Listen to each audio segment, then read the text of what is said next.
కేంద్రం వాళ్ళు ఒక సభ పెట్టుకుంటామంటే కూడా పోలీసు వాళ్ళు అనుమతి ఇవ్వలేదు. ఇలాంటి పరిస్థితి ఈరోజు రాష్ట్రంలో కూడా చాలాసార్లు చూస్తూ ఉన్నాం. ముఖ్యంగా సోషల్ మీడియాలో పోస్టులు పెడితే కూడా డిలీట్ చేయమని ఒత్తిళ్లు ఇలాంటివన్నీ జరుగుతూ ఉన్నాయి. అనధికారిక ఒత్తిడి, అనధికార బలోప్రయోగం, అనధికారికంగా చేయడం ఇది కరెక్ట్ కాదు.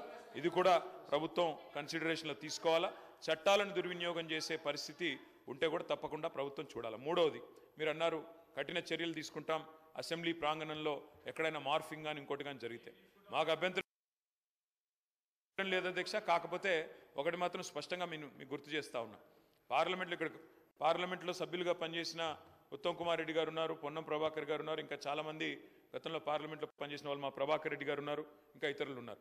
పార్లమెంట్లో అధ్యక్ష మీరు తెలుసుకోండి కావాలంటే శ్రీధర్ బాబు గారు, you can talk to the secretary general, they will give you the information.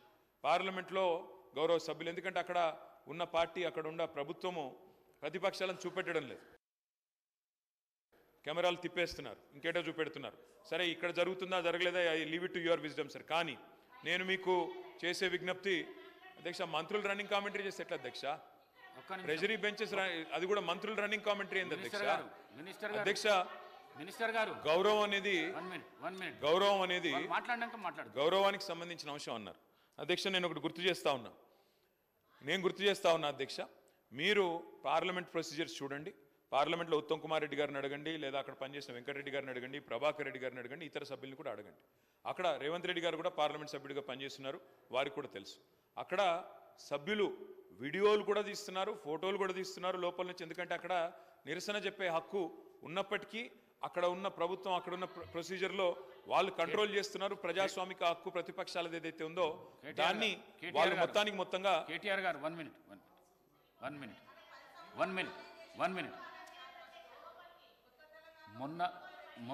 మొన్న హాల్లో తీసిన వీడియో ఏదైతున్నదో మీకు మేము పంపిస్తాము.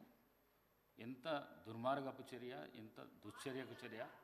ఈ సభ్య సమాజం తలదించుకునే విధంగా ఆ వీడియో ఉన్నది. ఆ వీడియోను పంపిస్తాం, మీరు చూసినాక మీరు మాట్లాడండి. స్పీకర్ సార్, సభ బాగా నడవాలి అంటే ట్రెజరీ బెంచెస్కి ఓపిక ఉండాలి.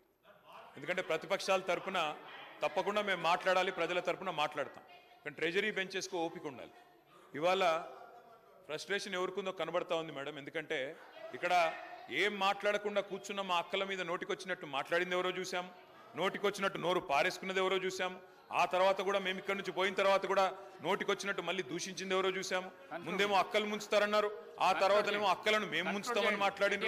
5 నిమిషాల్లో ఊసర వెళ్ళి రంగులు మార్చి. మినిస్టర్ గారు, సబ్జెక్ట్ మాట్లాడండి, డివియేషన్ కాకండి. సబ్జెక్ట్ మాట్లాడండి. స్పీకర్ సార్, కేవలం మనకు ఇష్టం లేని మాత్రమే మనం కామెంట్ చేస్తామంటే కుదరదు సార్.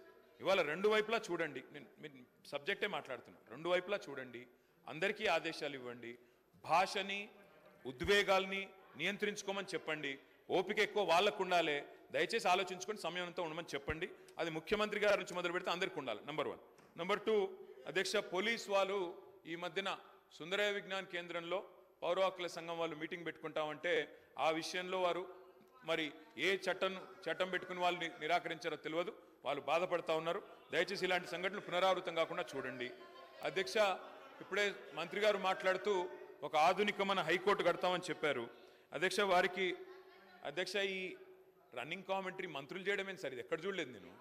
అధ్యక్ష, ఇంకొక మాట అధ్యక్ష, హైకోర్టు భవనం ఆధునికంగా కడతామన్నారు. We welcome it. కాకపోతే అధ్యక్ష, ప్రొఫెసర్ జయశంకర్ వ్యవసాయ విశ్వవిద్యాలయ విద్యార్థులు ఒకరోజు కాదు అధ్యక్ష, దాదాపు 100 రోజులు తమ వ్యవసాయ విశ్వవిద్యాలయ భూములు తీసుకోవద్దు, మా భూముల్లో కాకుండా ఇంకెక్కడైనా కట్టండి హైకోర్టు అని చెప్పి వారు ఆందోళన